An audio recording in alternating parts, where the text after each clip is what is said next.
All right, ladies and gentlemen, welcome back to the CoffeeShop OOP series.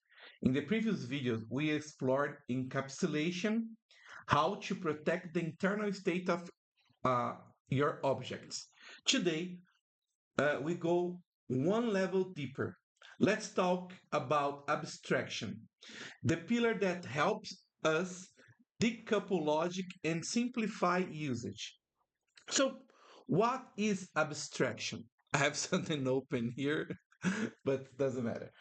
What is abstraction? Abstraction means exposing only what is relevant and hiding the rest. If that sounds a lot like encapsulation, you're not wrong. They are related but different. Here's the difference. Encapsulation is about protecting internal state by restricting access, like making fields private and providing controlled methods. Abstraction is about simplifying interaction by hiding the details behind an interface or basic type. If we look at here in our previous code encapsulation, uh, we have our models and we have this order. The items in order, they are restricted, they are private. So we can just add in items. We need to use public um, a public method, add product. And this add product, we can perform some validations. So let's get back to abstraction. Think of a car. Encapsulation, you can directly touch the engine. It's hidden behind protected components. Abstraction, you only need to use the wheel, the brake, and gas pedal. You don't need to understand the engine to drive. You know, uh, in code, abstraction is typically done via interface or abstract classes. You define you define what must be done, but not how. So now we have a new problem in our coffee shop here. Uh, let's say we want to implement a checkout flow.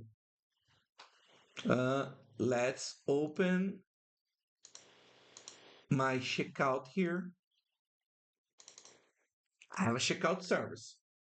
So, but the payment can be done with whatever, like credit card, cash, debit card, or whatever, or something else in the future. If we hard code all the logic in one place, we will end up with if else blocks everywhere. So here we have an interface with payment method. So now we have this contract. All the payment methods have the method pay. And now we can implement the cash payment. The cash payment will receive the amount and it will pay. The credit card will receive the amount and will pay. Uh, so this interface is our abstraction.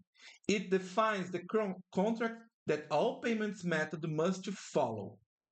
And this is the implemented versions.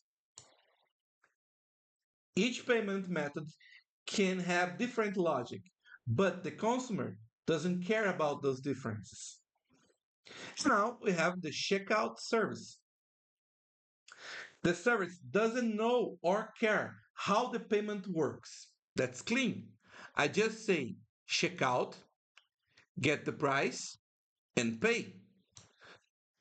And I have this interface here. The only thing that I need to know that the interface needs to pay. Uh, and that's it. We can go here. we have this abstraction sample here. Uh, I put this like separated only for didactic samples. So I'm creating an order and I'm creating two products like this latte and this croissant, and I'm adding this to my order, a latte and a croissant. And now I will make this payment. So the payment is a credit card payment. I could use var here. I just put this like just for to see this better. But let's go back. This is a payment method, and my checkout need an order and a payment method.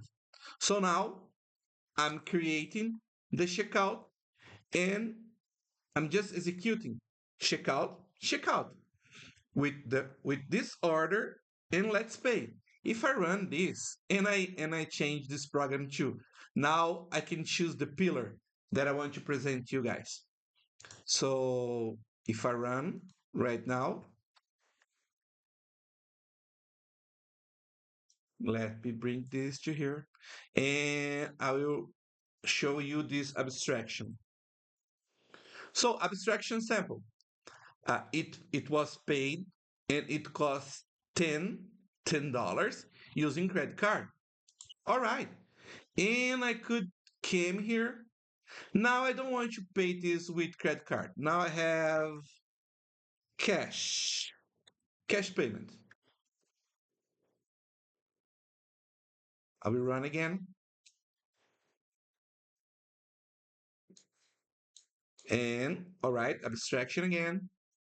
So abstraction sample paid $10 in cash. That's it. Pretty simple. So encapsulation. So no change to the service code.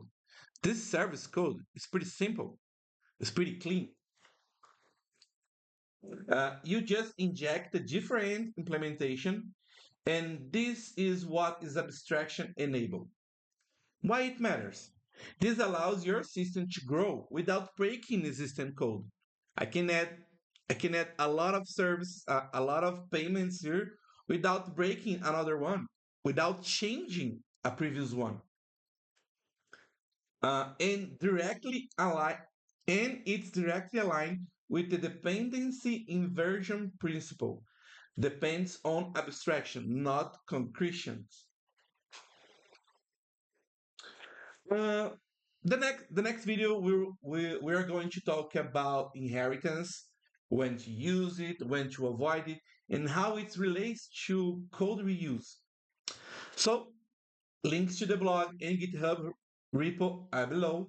Subscribe if you're serious about building maintainable systems. Now I want to hear from you.